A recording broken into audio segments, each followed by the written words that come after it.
আবার রাসূলের গায়ে রক্ত মাখা মাটি দেখা যায়। উম্মে সালমা বলেন, হুজুর কেন কান্দেন রক্ত মাখা মাটি শরীরে লইয়া? আমার নবী বলেন, উম্মে সালমা রে, বোতলের মাটির দিকে তাকাইয়া দেখ, বোতলের মাটির অবস্থাগুলো দেখ। উম্মে সালমা বলেন, তাকাইয়া দেখি বোতলের মাটি লাল হয়ে গেছে।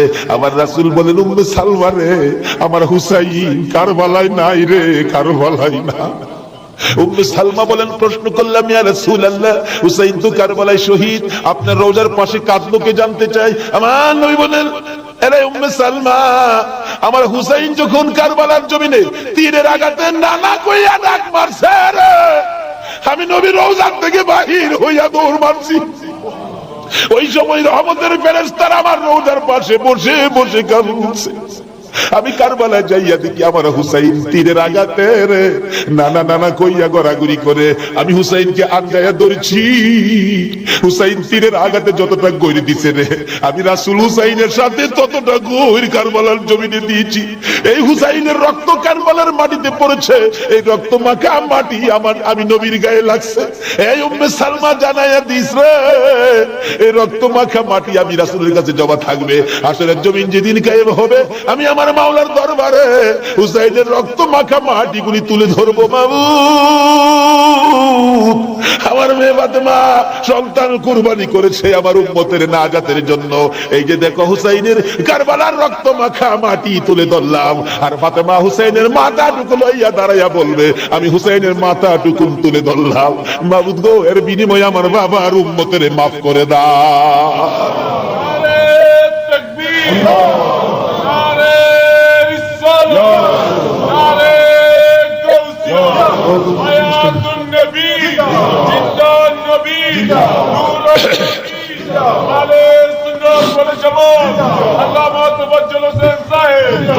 ভাই সাহেব, এই যদি হয় হুসাইনের রক্ত আমাদের নাজাত, এই যদি হয় ফাতেমার সন্তান কুরবানি করে আমাদের জন্য, রাসূল যদি এত কষ্ট করে আমাদের জন্য, এই আহলে বায়তের মহব্বত আমাদের কাছে থাকা দরকার আছে কিনা বলুন তো?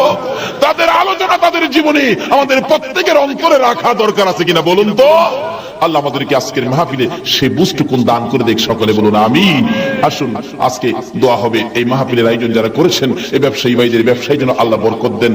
খাস করে শুনলাম যে তারা সংগঠন করে এই মাহফিলের জন্য 3 টাকা করে রুজ জমা করে এই কষ্ট করে হুসাইনের প্রেম ভালোবাসা, নবীর প্রেম ভালোবাসার পরিচয় দিয়েছেন। আজকে আল্লাহ আমাদেরকে কি দেয় এটা দেখবো আখিরি মোনাজাতের মধ্যে। প্রশ্ন করবেন, হুজুর কি দেখবো? দেখবেন মোনাজাতের পর যদি দেখেন শরীরটা হালকা লাগে, মনটা শান্তি লাগে, তাহলে মনে করবেন এই মাহফিলের বরকতে জীবনের গুনাহ মাফ করে যা দাবি করছিলেন সব পুরা করে দিয়েছে। আসুন দোয়ার আগে ওই নবীর প্রেম ভালোবাসা মহব্বতের সহিত একটু দুরূদ ও সালাম মদিনা পাঠায় দে। ইয়া নবী ইয়া রাসূল সালাম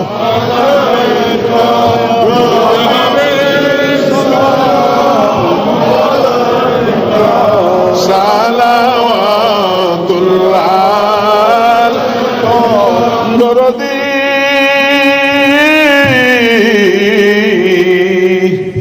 ওগো উম্মতের দরদি, মায়ার নবী দয়ার নবী গো, মরণে আপনি আসিয়েন, কবরে আপনি থাকিয়েন, হাসরে উম্মত বলিয়েন, হাউজে কৌসার পিলায়েন। ইয়া নবী সালাম আলাইকুম, ইয়া রাসূল সালাম আলাইকুম, ইয়া হাবিব সালাম আলাইকুম, সালাওয়াতুল্লাহ কান্দারি। ওগো উম্মতের কান্দারি, গুনাহগারের বন্ধু, দয়ার নবী মায়ার নবী, ও উম্মতের কান্দারি, ওদের জমিনে আমার নবীকে যখন 2 খান দান মুবারক ভেঙে দিল, মাথার লোহার টুপি ভেঙে টুকরা করে মাথার ভিতরে ঢুকাইয়া আমার নবী বেহুশ হইয়া যখন পড়ে যায়, জিবরাইল আমার নবীকে দুই হাতে উঠাইয়া উহুদ পাহাড়ের মাঝামাঝি একটা পাথরের কাছে যাইয়া ডাকতেছে, উহুদের পাথর রে দেখ, যেই নবী না হইলে তুই হতে না আমি হইতাম না, কোন কায়নাতের কিছু হতো না, এই নবীকে মারতে মারতে বেহুশ করেছে, একটু বিছানার ব্যবস্থা করে দে, আল্লাহর বন্ধুকে শুয়াইয়া রাখি। জিবরাইল বলেন, ডাক দেওয়ার সঙ্গে সঙ্গে দেখি পাথর ফাইটা তোলার মতো নরম বিছানা হয়ে যায়। আমার নবীকে শুয়াইয়া জিবরাইল মাথার পাশে বসে বসে ডাকতেছে, ইয়া রাসূলুল্লাহ, দাঁত ভেঙে গেছে, ব্যথা কেমন লাগে বলুন না। হুজুর গো, মাথা ভেঙে গেছে, ব্যথা কেমন লাগে বলুন না। আমার নবী ডাকতেছে, জিবরাইল দাঁত ভাঙ্গা ব্যথা কেমন জিগাইলি, মাথা ভাঙ্গা ব্যথা কেমন জিগাইলি রে, আমার উম্মতের ব্যথা কেমন জিগাইলি না। ও দয়ার নবী, মায়ার নবী গো, ৬৩ বছর কাঁদছো তুমি উম্মতি উম্মতি বলিয়া, এখনো কান্দিতে আছো মদিনাতে শুইয়া। মদিনা রে, ও সুন্দর মদিনা, মদিনার পাহাড়, ও পাহাড় রে, তুই কত ভাগ্যবান, পাহাড় হইয়া দেখছো আমার দয়াল নবীকে।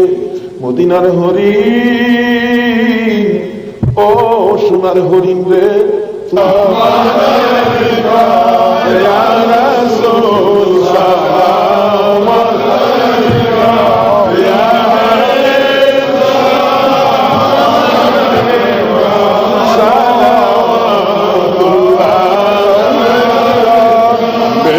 रब मेरे दुरूद व सलाम बरगुज़ीदा नबी पर अपने मुदम बलगल उला बिकमालिही कशफत दुजा बिजमालिही असनत जमीउ खिसालिही सल्लु अलैहि व आलिही सल्लिमू या कौम बल सल्लु अला सदरिल अमीन मुस्तफा मा जा इल्ला रहमतल लिल आलमीन।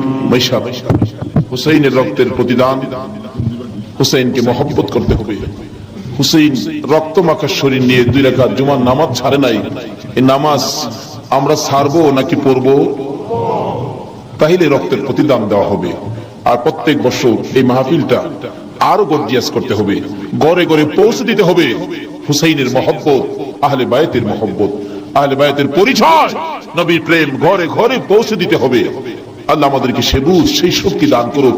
সকলে বলুন আমিন। আজকে যারা হুসাইনের স্মরণে মাহফিলের আয়োজন করেছেন, আজকে হুসাইন আর হাসাইনকে নিয়ে আমার নবী মদিনায় বসে বসে আপনাদের কথা স্মরণ করতেছে।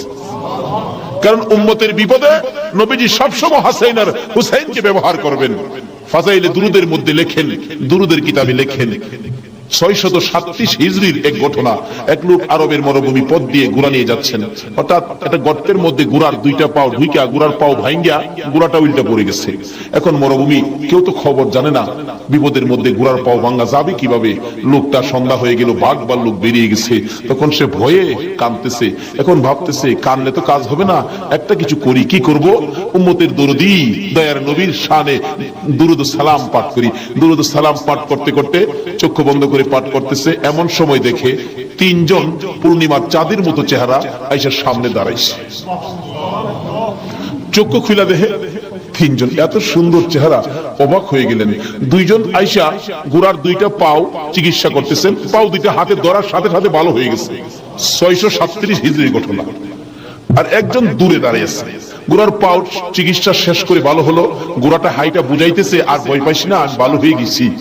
তখন ওই লোকটা জিজ্ঞেস করতেছে, নামটা আমার খেয়াল নাই, আপনারা কে? আমার ঘোড়ার পাও ভালো করে দিলেন, আমার এই বিপদে আপনারা আসলেন। 2 জন বলতেছেন, আমরা চিনো না, আমরা তো হাসাইন আর হুসাইন। তাই নাকি? ও পাশে দাঁড়িয়েছে উনি, উনি উম্মতের কান্ডারি, গুনাহগারের বন্ধু, বিপদের সাথী মুহাম্মদুর রাসূলুল্লাহ সাল্লাল্লাহু আলাইহি ওয়াসাল্লাম। এই বিপদে আমার নবী দুই নাতি নিয়ে আসে উম্মতের বিপদে। আজকে এই হাসাইন আর হুসাইনের কথা আমাদের অন্তরে সব সময় থাকা দরকার আছে কিনা কোন তো? আজকে যারা যে ব্যবসায়ী ভাইয়েরা, কাঁচা বাজারের ভাইয়েরা ওই হাসাইন আর হুসাইনের স্মরণে মাহফিলের আয়োজন করেছেন, আমি বলবো হাসাইন আর হুসাইন আপনাদের বিপদে আপনাদের পাশে আইসা দাঁড়াবে ইনশাআল্লাহ। আল্লাহ আমাদেরকে সেই জায়গায় কবুল করুন, সকলে বলুন আমিন। আজকে পাশে আরো বিরাট বড় মার্কেট, কর্ণফুলী মার্কেট, সকল মার্কেটের ব্যবসায়ী ভাইদেরকে আল্লাহ যেন হেফাজতে রাখেন, ব্যবসায়ী বরকত দেন, নবীর আশেক হুসাইনের মহব্বতি বানান, আহলে বায়াতের পরিচয় বুঝার জানার তৌফিক দান করেন, সেই জন্য দোয়া হবে, সকলে বলুন আমিন। আসুন এখন দোয়া হবে, সকলেই দোয়ায় শরীক হন। দোয়ার মধ্যে দিয়ে দেন, দোয়ার মধ্যে দিয়ে দেন। আল্লাহুম্মা আমিন। ربنا ظلمنا أنفسنا وإن لم تغفر لنا وترحمنا لنكونن من الخاسرين رب ارحمهما كما ربياني صغيرا رب العالمين মুহররমের চাঁদ বিদায় হইয়া যায় মাবুদ গো, যেই চাঁদে উম্মতের নাজাতের জন্য হুসাইন কারবালায় রক্ত দেয়,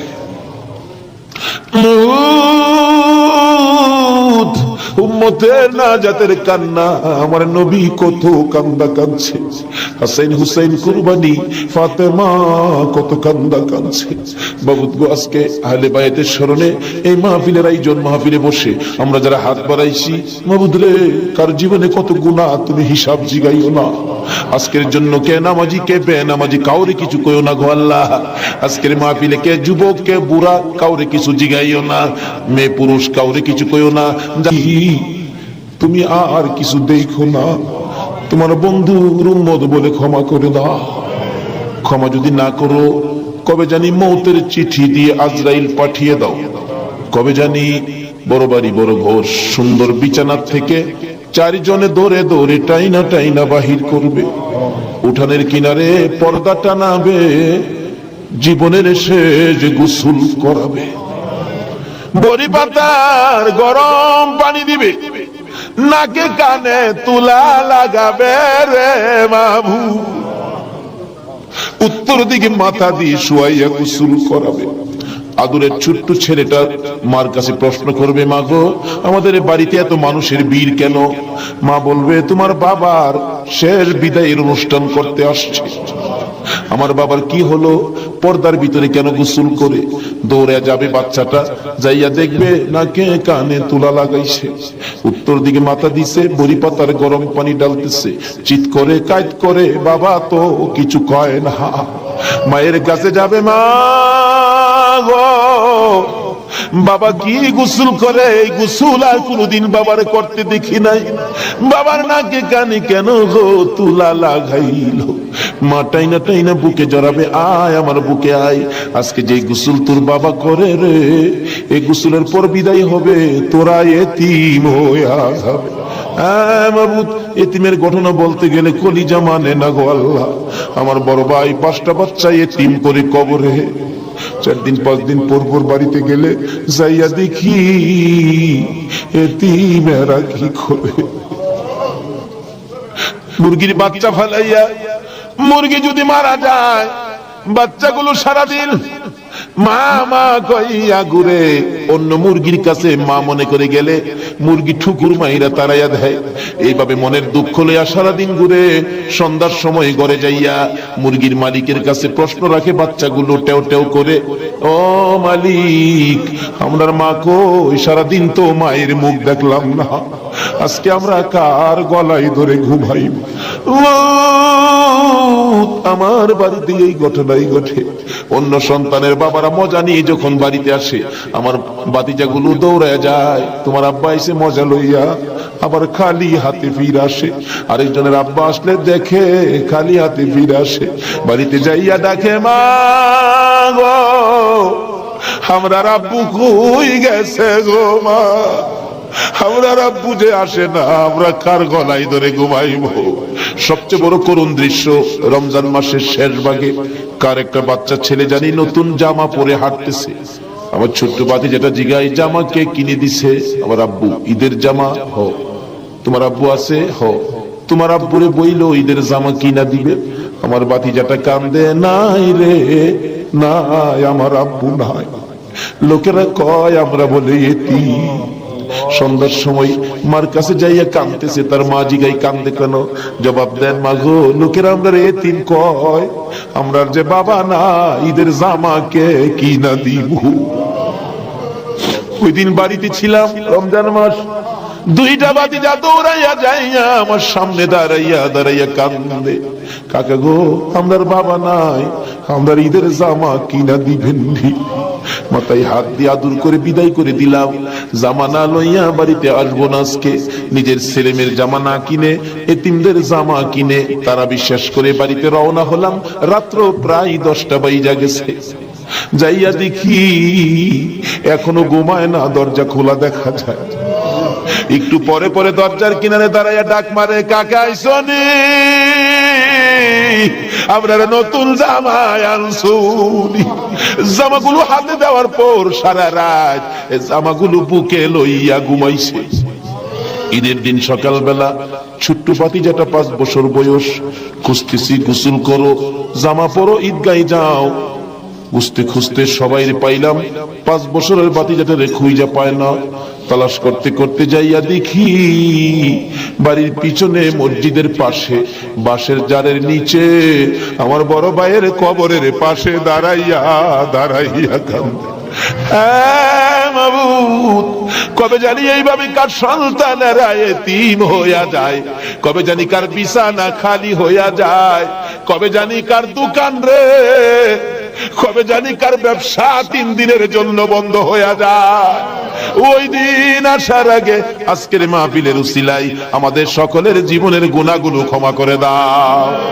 ইয়া আল্লাহ, জীবনের গুনাহ ক্ষমার দরখাস্তর পর আর একটা দরখাস্ত করি। এত রাত পর্যন্ত যারা বসে আছে, যাদেরকে নিয়ে হাত বাড়াইলাম, মাবুদ, আমাদের মধ্যে আমি জানি না রে আল্লাহ, কার মনে কি আগুন, কার জানি মানাই রে, কার জানি বাবা নাই রে আল্লাহ। আমার মতো মায়ের অভাবী, আমি তো মা হারা হয়ে গেছি। আমার মতো মায়ের অভাবী কে জানি হাত বাড়াইছে আল্লাহ। যদি মা না থাকে সন্তানেরা কি করে নিজে দেখেছি। রোজার 27 তারিখে একটা মাত্র ছেলে, 5 বছর বয়স, মা অসুস্থ, ডেলিভারি রোগী, হসপিটালে যাবে, ডাক্তার বলেছে হসপিটালে ভর্তি হইতে হবে। ছেলেটা কার কাছে রেখে যাবে? নানার কাছে রেখে দিল। নানার কাছে রাইখা 2 গালে চুমাইয়া মা হসপিটালে রওনা হয়েছে। ছেলেটা বলেন, মা কোন সময় তুমি আসবা? বাবা, আমি রাত্রে আইসা পড়বো, তুমি তোমার নানার কাছে ঘুমাও। রাত্র 10টা বাজে, এখনো আসে না। নানা গো, আমার মা কোন সময় আসবে গো নানা? মা যদি না আসে আমি কার সাথে ঘুমাইব? নানা বলেন, কোন খবর তো পাইতেছি না রে ভাই। 10টার সময় একটা যুবক আইসা ডাকতেছে, চাচা বাড়িতে আসেননি কেন? আপনার মেয়ের কোনো খবর পাইছেননি? কি খবর রে ভাই? ও বাবা, কি খবর শোনাইবা? ওই যুবকটা চোখের পানি ছেড়ে ছেড়ে বলেন, আপনার মেয়ে হসপিটালে মারা গেছে। নানা একটা চিৎকার মারছে, আমার নাতি কার গলায় ধরে ঘুমাইব? নানার চোখে পানি দেখে নাতি কান্দে। নানা গো, তুমি কেন কান্দো? নানা বলেন, কান্দি রে, নাই নাই রে, আমার মেয়ে দুনিয়ায় না। বাচ্চা মানুষ ওইটা ডাকে, আম্মু গো, ঈদের পিঠা কি বানাই বানা গো মা? হসপিটালে আর কতক্ষণ থাকবো গো মা? সকল ছেলের মারা পিঠা বানায়, আর তুমি বুঝি হসপিটালে পড়ে রইছো? এইভাবে কাঁদতে কাঁদতে আবার যখন ঘুমিয়ে গেছে রে, ওই রাত্রে আইসার স্বপ্নে দেখা দেয় তার মা ডাকতেছে, আব্দুল্লাহ রে, মামা কইয়া আর কান্দিস না, তোর মা দুনিয়ায় নাই, কবরে চলে গেছে। আব্দুল্লাহ ঘুম থেকে উঠে আর ঘুমায় না, মায়ের কাছে যাবে। তার বাবা দৌড়াই আসছে, আব্দুল্লাহ রে চল তোর মায়ের কাছে নিয়ে যাব। যাইতে যাইতে ঈদগার সামনে কবরস্থান, কবরস্থানের ঢুইকা নতুন একটা কবরের পাশে দাঁড়াইয়া আব্দুল্লাহর বাবা বলতে চায়, এই কবরের ভিতরে তোর মা ঘুমাইয়া রইছে রে বাবা, তুই ডাক দে, ঈদের পিঠা লইয়া আসবে। আব্দুল্লাহ মায়ের কবরের পাশে কাঁদতে কাঁদতে বেহুশ হইয়া পড়ে গেছে, মা আর আসে না। এই মায়ের অভাবী যারা কাঁদে, বাবার অভাবী যারা কাঁদে গো, আর কান্দাইও না গো আল্লাহ, ওই সকল মা বাবার কবর জান্নাতের বাগান বানাইয়া দাও। ইয়া আল্লাহ, মা বাবা যারা দুনিয়াতে আছে হায়াত বাড়াইয়া দাও, আমার আব্বার হায়াত বাড়াইয়া দাও। মা বাবা কেমন জিনিস বুঝার তৌফিক ছেলে মেয়েদেরকে দান করে দাও। মাবুদ গো, দাদা দাদি, নানা নানি, শ্বশুর শাশুড়ি, আলিয়া আওলাদ, বংশধর, ময় মুরব্বী, খানদানবাসী, পাড়া প্রতিবেশী, খাস করে চট্টগ্রামের এই এলাকার জমিনের নিচে যত মুসলমান ঘুমিয়েছে সকলের কবর মাহফিলের উসিলায় জান্নাতের বাগান বানাইয়া দাও। ইয়া আল্লাহ, খাস করে এই কর্ণফুলী মার্কেটের কাঁচা বাজারের ব্যবসায়ী সমবায় সমিতির ভাইয়েরা মাহফিলের আয়োজন করেছে। মাবুদ গো, এই ভাইদের বংশধর, ময় মুরব্বী, খানদানবাসী যারা কবরে, সবাইকে তুমি মাফ করে দাও। ইয়া আল্লাহ, আশেপাশের সকল মার্কেটের ভাইয়েরা তাদের আলিয়া আওলাদ, বংশধর, ময় মুরব্বী যারা কবরে, সবাইকে মাফ করে দাও। ইয়া আল্লাহ, এই কাঁচা বাজারটুকু তোমার কুদরতি হাতে আমানত করে গেলাম গো আল্লাহ, হুসাইনের রক্তের প্রতিদান হিসাবে কবুল কইরা লও গো আল্লাহ। মাবুদ, এই কর্ণফুলী মার্কেট তোমার কুদরতি হাতে আমানত করলাম, তোমার নবীর প্রেমের প্যাকেট করে জমা করলাম, তুমি কবুল করে নাও গো আল্লাহ। সকল প্রকার আফত বিপদ, আযাব, গজব, অ্যাক্সিডেন্ট, বালা মুসিবত, শয়তানের শয়তানি, দুশমনের দুশমনি হইতে বাঁচাইয়া রহমত, বরকত, শান্তি দ্বারা ভরপুর করে দাও গো আল্লাহ। ব্যবসায়ী ভাইদের ব্যবসায় সকল প্রকার খাসারত থেকে বাঁচাইয়া প্রচুর পরিমাণে মুনাফা দান করে দিও গো আল্লাহ। সকলকে তুমি বেশি বেশি করে নেক হায়াত বাড়াইয়া দিও গো আল্লাহ। ইয়া আল্লাহ, যাদের ছোট্ট ছোট্ট ছেলে মেয়ে আছে, ছেলে মেয়েদেরকে হায়াত বাড়াইয়া দাও, অকালে মৃত্যু দিও না, মা বাবার কলিজায় আগুন জ্বালাইও না। মাবুদ, যাদের ছেলেরা লেখাপড়া করে লেখাপড়ায় বরকত দাও, যারা পরীক্ষা দিতেছে কামিয়াবি দান করে দাও। ইয়া আল্লাহ, ছেলেদের মুখে এতিমের দাগ লাগাইও না, ছেলে মেয়েদের মা বাবার হায়াত বাড়াইয়া দাও। আমরা যারা হাত বাড়াইছি, আমি জানি না কার মনে কি আশা, কার মনে কি ব্যথা, সকলের মনের ব্যথা দূর করে মনের আশা পুরা করে দাও গো আল্লাহ। যারা অভাবী, অভাব দূর করে দাও, যারা অশান্তিতে আছে শান্তি দান করে দাও, যারা বিমার শেফা করে দাও। হসপিটালে যাইতে হবে এমন রূহ কাউকে দিও না গো আল্লাহ। যারা নামাজি, নামাজ কবুল করে নাও, যারা নামাজ পড়ে না, নামাজের বুঝ দান করে দাও। যারা মদিনা যাওয়ার পাখির মতো উড়াইয়া মদিনা লয়া যাও, মদিনা না দেখাইয়া এই মাহফিলের কাউকে তুমি আজরাইলের হাতে তুলে দিও না। মদিনা যদি যাইবার তৌফিক না দাও গো, সোনার নবীর সোনার চেহারা, দয়ার নবীরে একদিন ঘুমের ঘরে স্বপ্নে দেখাইয়া দিও গো আল্লাহ।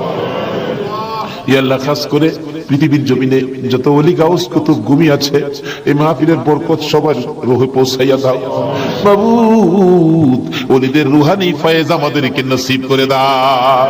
মাবুদ গো, আজকের মাহফিল হুসাইনের ভালোবাসার মাহফিল, সোনার মদিনায় পৌঁছাইয়া দাও। আমার নবীর খুশির বরকত আমাদেরকে তুমি পৌঁছাইয়া দাও।